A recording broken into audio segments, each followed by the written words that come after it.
ஒரு சூப்பரான சுவையில் கத்திரிக்காய் மசாலா வெள்ளை சோறு கூடலாம் அற்புதமாக இருக்கும். எப்படி செய்யலான்னு பார்க்கலாமா? அதுக்கு ஃபஸ்ட்டு ஒரு மசாலா ரெடி பண்ணிக்கலாம்.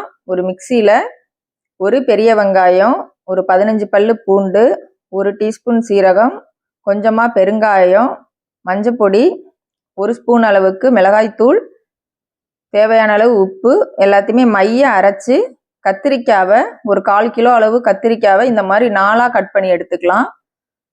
பூச்சி இதெல்லாம் இல்லாமல் பார்த்து எடுத்துட்டு அரைச்ச மசாலாவை இது உள்ள இப்படி வச்சு ஸ்டஃப் பண்ணி எடுத்துக்கலாம். எல்லா கத்திரிக்காயிலையுமே மசாலாவை நல்லா இந்த மாதிரி ஸ்டஃப் பண்ணி எடுத்துக்கலாம். ஊற வச்சிடலாம். அப்படியே இருக்கட்டும்.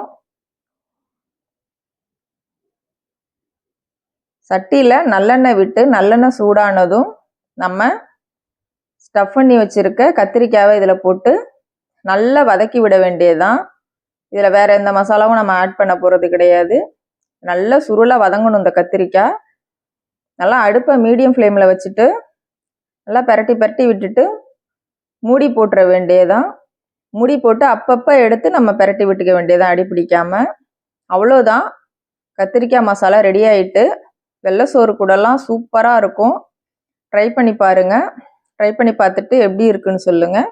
தேங்க்யூ.